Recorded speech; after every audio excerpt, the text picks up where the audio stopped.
Welcome to the Book Drop. I'm Matthew Kuchenda. I work at the Marlborough Library over on 35 West Main Street, open from 9 to 8 Monday through Thursday, 9 to 5 Friday to Saturday. Our month of February had a bunch of amazing different programs. We had a concert crossing over into campground. After that, we had an art show. And then we had the Second Chance book sale. Here are our programs for this upcoming month. On Thursday the 6th at 7, there's Our Science, Ourselves, which tells the story of a trailblazing network of women scientists in the Boston area in the 1970s, 80s, and 90s. This one is a virtual event. On Wednesday the 9th at 11, we have Chair Yoga class, which will take you through gentle stretches and strengthening poses utilizing a chair as a prop. On Wednesday the 12th at 6, there's book bag sewing, where you'll make a one-of-a-kind book bag using pre-cut fabric pieces and simple sewing techniques. Participants must have basic sewing skills and be able to thread a needle independently. On Saturday the 15th at 1, we have Demystifying Shakespeare, Julius Caesar. Come learn more about Elizabethan theater and early modern English. Volunteers will act out scenes in a beginner-friendly manner using cue scripts. On Thursday the 27th at 6, we have Understanding Your Income Taxes. It will share with you information on tax filing, both returns and preparation. The Adult Book Club will be meeting on Tuesday the 11th at 6 and Thursday the 13th at 11, reading What an Owl Knows by Jennifer Ackerman. It is an exploration of owls across the globe and through human history, highlighting their astonishing hunting skills, communication, and sensory prowess. On Wednesday the 26th, we had the first meeting of a brand new book club called High Strangeness, a club for lovers of horror and all things. It seems like the teleprompter is glitching. We can come back to that later. The book bunch will be meeting Wednesday the 19th at 4 and Saturday the 22nd at 3, reading Nate the Great and the Earth Day Robot by Andrew Sharmat with illustrations by Olga and Alexei Ivanov. On Thursday the 27th, the Dewey Decimators will be reading The Pale Queen by Ethan M. Aldridge. Our home delivery patron, Gene Mara, is turning 100. Happy birthday, Gene. He never fails to make us smile. March is Women's History Month, and we thought it would be interesting to dive into women's history and, more specifically, female authorship. We all know about books like Wuthering Heights, Jane Eyre, and Middlemarch. They're classics and still get read over 100 years later. One thing you may not know, however, is that when the books were originally published, the authors all went by male pseudonyms. The reasoning behind why some women took male pseudonyms varies case by case. Charlotte Bronte, the author of Jane Eyre, was originally published under the name Currer Bell. She later explained her reasoning for doing so was because she felt a vague impression that authoresses are liable to be looked on with prejudice. In other words, she wanted her work to speak for herself, rather than risk readers holding a bias towards her work because she was a woman, which was very prevalent. Women were seen to write lesser works than male authors, as well as literature in general being seen as a male career.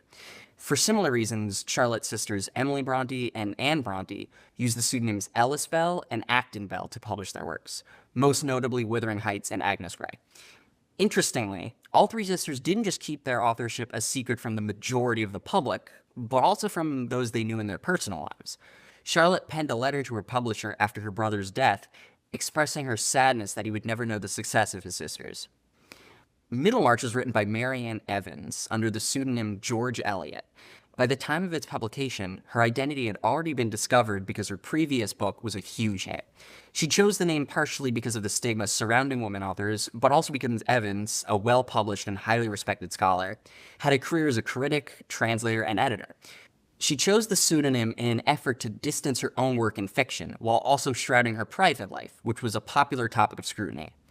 Prior to choosing the name, she had been critical about the narrow scope of writings, mostly romances with trivial or ridiculous plots by female authors, preferring the realism displayed by European authors of the time.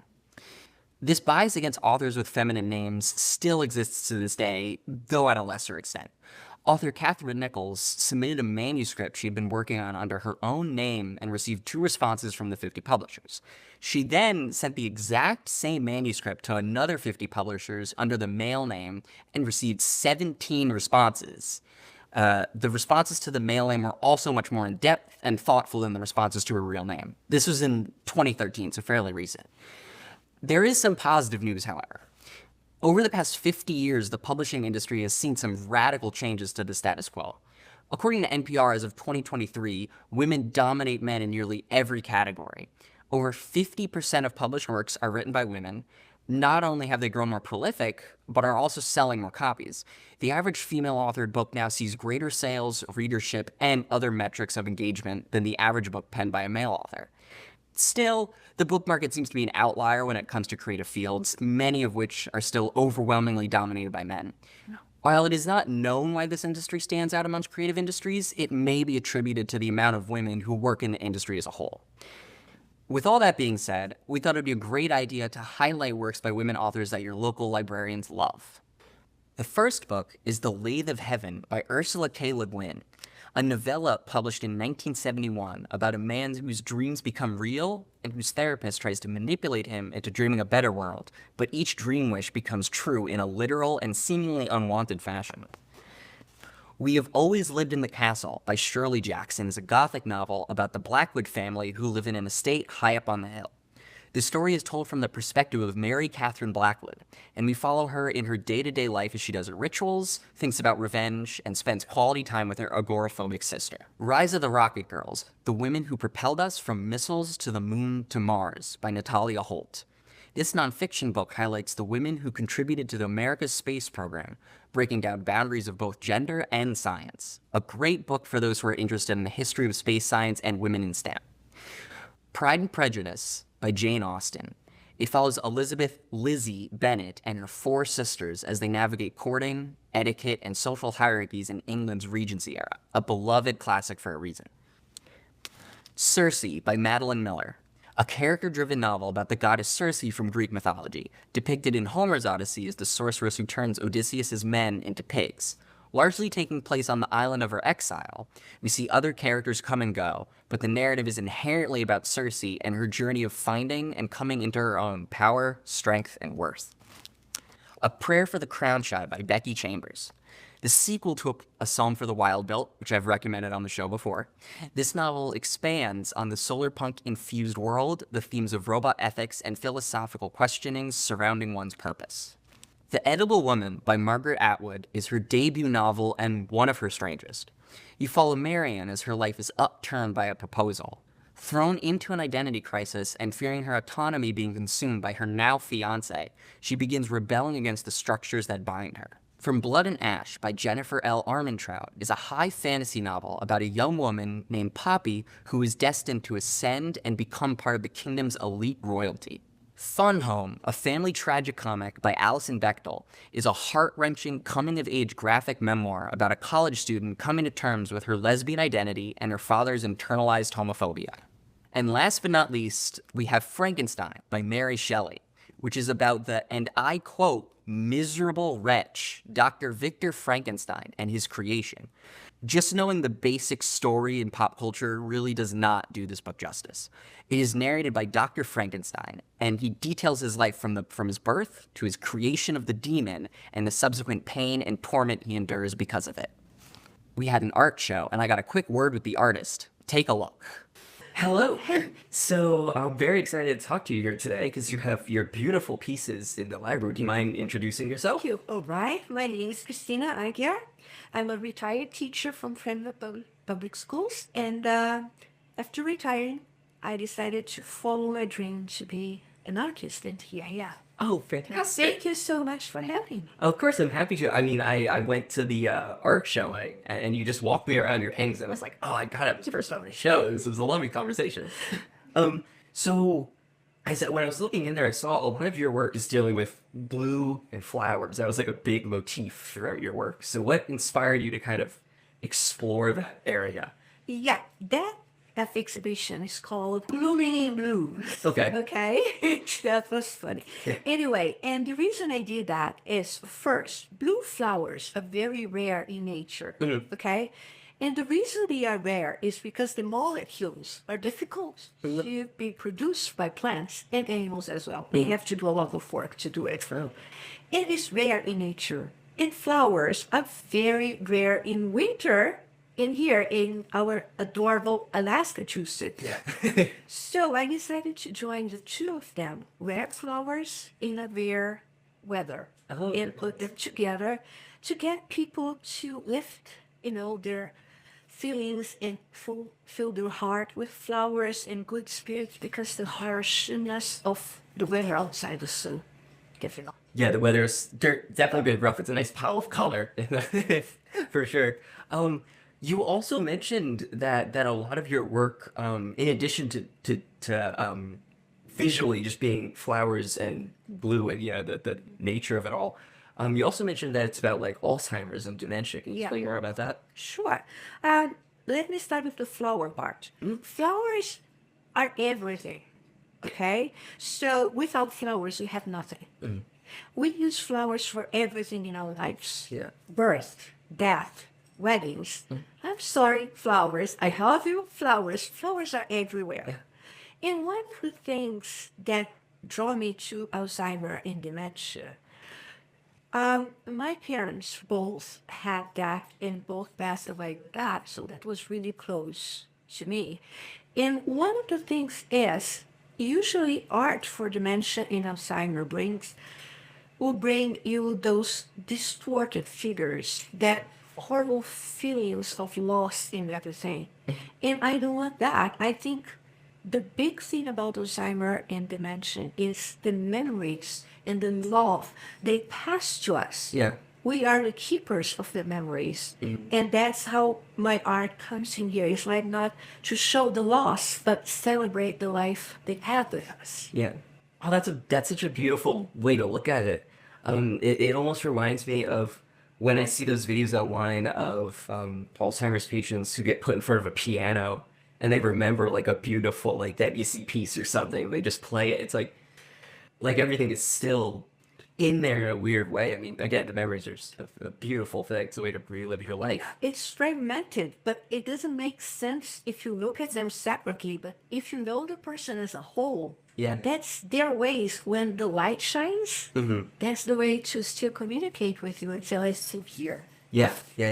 No, it's such a horrible disease to deal with. So any of those moments that you can capture are beautiful, and that's such a wonderful thing to talk about. Because you're right, I've never really seen work dealing with dementia and Alzheimer's that shows the beauty in that the person is still there in this kind of way. That Yeah, and let's say that you don't need things to drag you down for Alzheimer and dementia because it is there. If you ever was there for a person, you don't need those distorted figures and that harsh stuff to show you what you've been through. yeah. You need something that lifts you up and say, remember who the person was. That's not important. Yeah. The important thing is what they left us with. Yeah. And that's what I celebrate for my parents. Oh, I love In every painting I have. That's so beautiful. I lost my mom and I made some artwork dealing with it too, and there's something very cathartic about putting that beautiful feeling that you have for them out into the world to share. Yeah, It's and lovely. a homage to those that were with us, Yeah. but not in display anymore, right? Yeah, exactly. Oh, that's wonderful. And you have two beautiful paintings here that Yeah, show I us. can show like the first time. Let me come back here. Can you see well? Yes, Yeah. yes, you can see that. Okay, this is called Midnight. It is a 16 by 20 inch canvas. The actual description of the painting is it is a mostly white background with strips of little bits of blue and some abstract darker streaks in there as well. These streaks are going vertically. And then on the right side of the painting, there is an actual physical frame on the canvas. And it is black, there's lace on it. Under that is a black background, and on that is a painting of blue forget-me-nots. And, flowers, blue flowers, winter, I know that. But you can see here the beautiful background and in different colors and those little lines in here. And ours is like fading memories. They're going away little by little. Okay, and when they go, they actually turn your life and the life of the people who face Alzheimer inside out. How I show that is this is actually a small canvas that I painted inside of it and put in here. Okay, and there is a little lace around here because, the textiles, the touch for Alzheimer's is very important. And when you think, all those memories are leaving the person, when you think everything is gone, everything is disappears, you just remember, forget me not. Those are the flowers for Alzheimer. Never forget them. Yeah. So this is Midnight. It's a 16 by 20 inches canvas. Okay, and and the heart is there. Yeah, it's so. I remember this was one of the first ones I noticed because of like the mixed medium that you use by having like this like 3D like this other canvas on top of the other one. Yeah, The frame. yeah, this is how, the canvas right there. I just turned it inside out and put it here. Oh, that's okay. Wow, That's what it is. that's beautiful. So this is the first one. And now, the second one was difficult to choose, but here it is. Yeah, still there? Okay, this is Scent of Memories. It is a 26 by 24 inch canvas. The background is again an abstract blue with very large brush strokes. There is lighter blue, dark blue, a little bit of green in there as well. On the lower right hand corner is a painting of hyacinths. These are purple hyacinths with very large green leaves. And it has an interesting story because I had the background all done with leftovers paint I have, and I had no idea what to paint in here. So my father passed, and a few days later, a friend brought me this beautiful vase of hyacinth. And the smell of the hyacinth just took me back to my memories as a child, in my childhood with my family. And my granddaughter brought the vase and said, "Grandma, this is where this one belongs." And it is right in front of this picture. And so I decided to paint that. And the name Scent of Memories is because sometimes you smell a food, a perfume, and that right away bring you memories of that person that's no longer with you. And you say, "Oh my God, this smells like grandmother's food." Yes. Yep. Or that's the scent of that wonderful perfume my mother used to wear or anything. Those hyacinths came to my childhood memories. So that's, it is, Scent of Memories. Yeah. And I'll get, again, the Alzheimer part is you can see the fragmentation of the background, but the scent of the memories are here, present in every day, bringing you joy in a beautiful moment in your life. Yeah, it comes to the forefront sort of out of this ambiguous, more like surreal background that like pushes forward. I love that. Yes. So always keep that in memory. And one of the things about my paintings is what I hope to bring like that, it's to bring each person, the collectors, my clients, people who see that in exhibitions, is to bring you a moment of joy, a moment of kindness, because life is hard. We need that moment to breathe and move on. So that's what I hope to achieve with that. Oh, lovely. So I wanna ask too about the art show they had. Like how was the first day?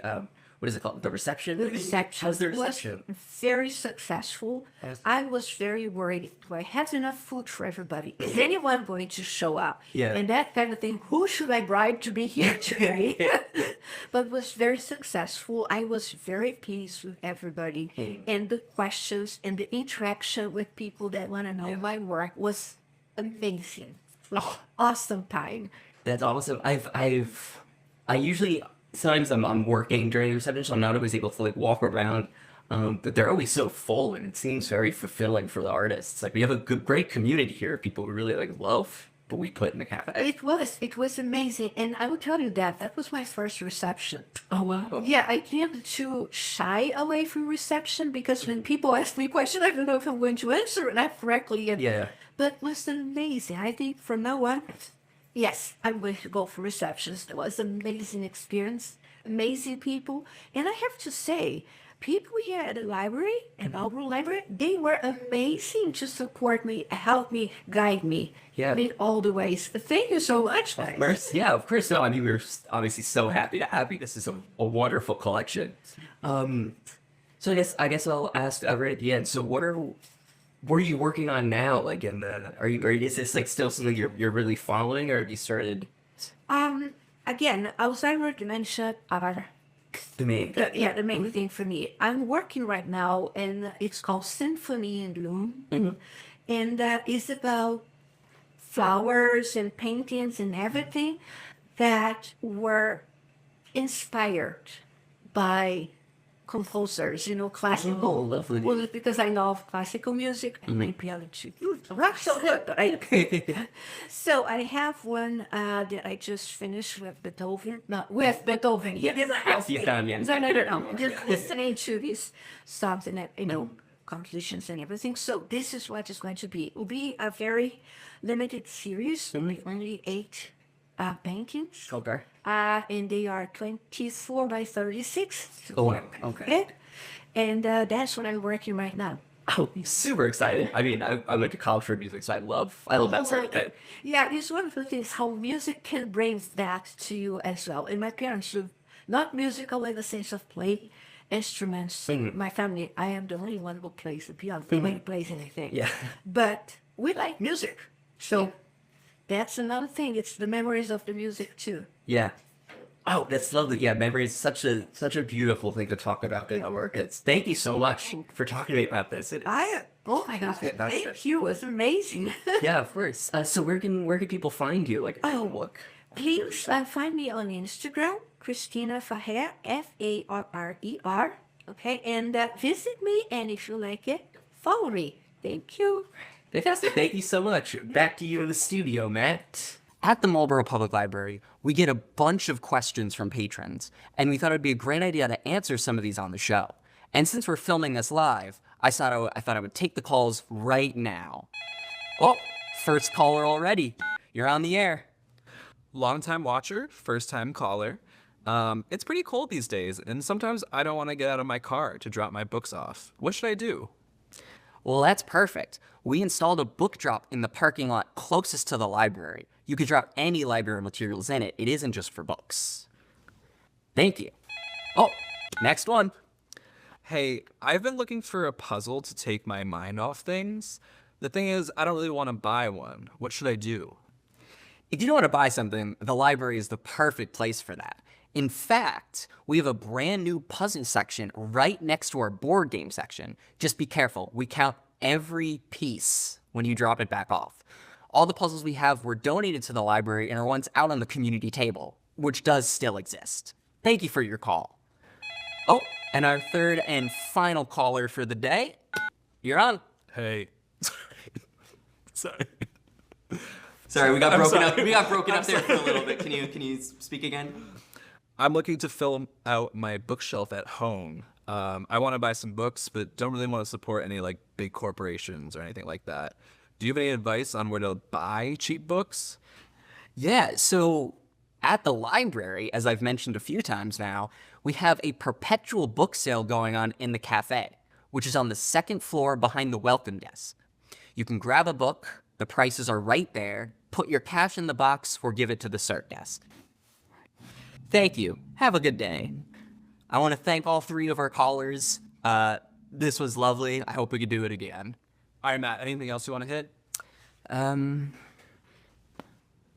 Oh, we didn't finish the high strangeness club. Bro, you good? I don't. You're looking a little... What's going on?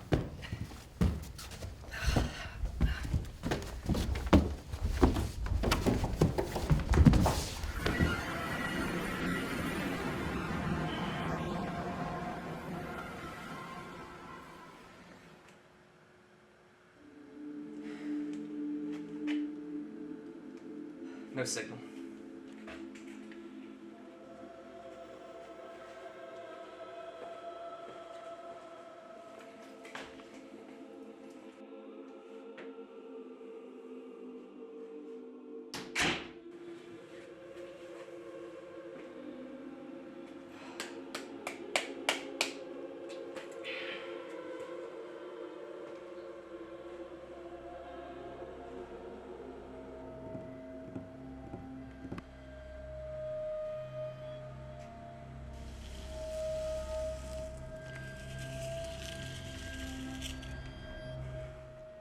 On Wednesday the 26th, we have the first meeting of a brand new book club called High Strangeness.